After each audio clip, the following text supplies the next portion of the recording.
Hello friends, welcome to my channel. आपके साथ मैं हूं अमृता और आज हम बात करने वाले हैं गांधी इरविन पैक्ट के बारे में, जो कि मॉडर्न हिस्ट्री का काफ़ी इम्पोर्टेंट टॉपिक है। सो चलिए वीडियो को शुरू करते हैं। और वीडियो को शुरू करने से पहले एक रिक्वेस्ट कि प्लीज़ हमारे चैनल को सब्सक्राइब करें और ये वीडियो अपने फ्रेंड्स के साथ भी शेयर करें। So Gandhi Irwin pact was a political agreement between Gandhi ji and viceroy Irwin. यानी कि ये जो गांधी इरविन पैक्ट है, ये एक राजनीतिक समझौता था भारत के राष्ट्रपिता महात्मा गांधी और वायसराय इरविन के बीच। और 5 मार्च 1931 को गांधी जी ने और इरविन ने इस समझौते पर, इस पैक्ट पर साइन किया था। तो Gandhi Irwin pact was signed to release the prisoner were in the violent during civil disobedience movement and to call off this movement. यानी कि गांधी जी ने इस समझौते को इसलिए माना ताकि सविनय अवज्ञा आंदोलन, यानी कि सिविल डिसोबीडियंस मूवमेंट, जो जिसे हम साल्ट मार्च के नाम से भी जानते हैं, इसके जो आंदोलनकारी थे उन्हें जेल से निकाला जाए।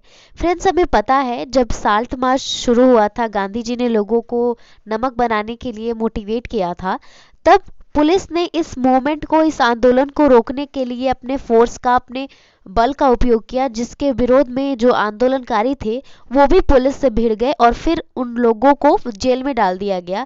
सो उन लोगों को जेल से निकालने के लिए गांधी जी ने इस पैक्ट पे साइन किया था। और एक इम्पॉर्टेंट बात, इस पैक्ट पे साइन करने से पहले खुद गांधी जी भी जेल में थे, क्योंकि उन्होंने दांडी में जाकर नमक बनाया था, जो कि सरकार के नियम के विरुद्ध था। और साथ ही साथ जो वायसराय इरविन थे, उन्होंने इस पैक्ट पे इसलिए साइन किया था ताकि वो इस आंदोलन को रोक सके, ठीक है, ताकि ये जो नमक बनाने के जो सिस्टम है, जो दांडी मार्च है, उसे रोका जा सके। यानी कि ये वो मोटिव थे गांधी जी के और वायसराय इरविन के, जिसकी वजह से उन्होंने इस समझौते पर हस्ताक्षर किया, साइन किया। Friends, now will talk about the features of the Gandhi Irwin pact. यानी कि इस पैक्ट के कौन कौन से ऐसे इंपॉर्टेंट बात थे जिनके ऊपर ये दोनों लीडर्स राजी हुए थे। So the first one was Indian national Congress will stop civil disobedience movement. यानी कि कांग्रेस जो सविनय अवज्ञा आंदोलन चला रही थी, दांडी मार्च जो चला रही थी, उसे रोक देगी। अब कोई भी नमक तोड़ने वाली जो मूवमेंट है वो अब नहीं होगी, ठीक है। सेकेंड था withdrawal of all the ordinances that curb the activity of Indian national Congress. Friends, जब ये दांडी मार्च चल रहा था ना, तो इस मूवमेंट को, इस आंदोलन को रोकने के लिए सरकार ने बहुत सारे ऐसे नियम बनाए थे, जिसके अंतर्गत जो कांग्रेस पार्टी थी अपनी कोई सभा नहीं कर सकती थी, कोई बयान नहीं दे सकती थी, और भी अलग अलग नियम लगाए थे सरकार ने। इसीलिए जब ये पैक्ट साइन हुआ और कांग्रेस से ये कहा गया कि आप इस दांडी मार्च को रोक देंगे, तो कांग्रेस की तरफ से महात्मा गांधी ने ये डिमांड रखी कि जितने भी नियम ऐसे लगाए गए हैं जिनसे कांग्रेस की आज़ादी छिन गई है, उन्हें वापस ले लिया जाएगा, ठीक। नेक्स्ट है removal of the salt tax. यानी कि वो सॉल्ट टैक्स, वो नमक कर, जिसे हटाने की डिमांड के साथ गांधी जी ने दांडी मार्च शुरू किया था। गांधी पैक्ट में सरकार की तरफ से ये कहा गया कि वो इस सॉल्ट टैक्स, इस नमक कर को हटा लेगी, उसे हटा लिया जाएगा। नेक्स्ट था कि Indian national Congress will take part in second round table conference. यानी कि इस दांडी मार्च को खत्म करने के बाद जो कांग्रेस है वो लंदन में होने वाले दूसरे गोलमेज सम्मेलन में भाग लेगी और अपनी जो भी विचार है, जो भी डिमांड है, वो वहां पे रखेगी। जिसके हिसाब से गांधी जी लंदन पहुंच जाते हैं और उनके साथ मदन मोहन मालवीय और भी कई बड़े बड़े कांग्रेस के नेता पहुंच जाते हैं, ठीक है। It agreed to restore all the confiscated properties of the satyagrahis of civil disobedience movement।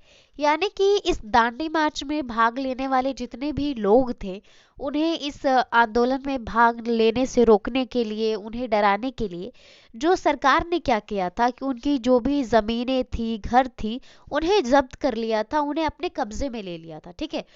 लेकिन जब गांधी इरविन पैक्ट को साइन किया गया तो गांधी जी की तरफ से ये बात रखी गई, ये मांग रखी गई कि जितने भी लोगों के आपने खेत खलिहान या फिर मकान को जब्त किया है, एंड कि उनकी प्रॉपर्टी को आप उन्हें वापस देंगे। Friends, now will talk about the demand of the Gandhi which were declined by Irwin. Friends, अब तक हमने उन बातों की चर्चा की जो गांधी जी ने डिमांड करी और इरविन ने मान ली, या फिर जो इरविन ने डिमांड की और गांधी जी ने मान ली, ठीक है। लेकिन अब हम उन दो डिमांड की बात करेंगे, उन दो मांगों की बात करेंगे जो गांधी जी ने इरविन के सामने तो रखी थी, लेकिन इरविन ने इसे हटा दिया, इसे मानने से इनकार कर दिया। ठीक है। उसमें जो पहला था वो है public inquiry into police excess, यानी कि इस दांडी मार्च के दौरान जो पुलिस का एक्शन रहा, ठीक है, उन्होंने जिस आंदोलन में रोल निभाया वो किसके ऑर्डर से निभाया, उन्होंने ऐसा क्यों किया, इसकी पब्लिक जांच की जाए, इसकी सार्वजनिक जांच की जाए, ये मांग गांधी जी की तरफ से की गई। लेकिन इरविन ने इसे सिरे से इनकार कर दिया और कहा कि ऐसी कोई जांच पॉसिबल नहीं है। ठीक है।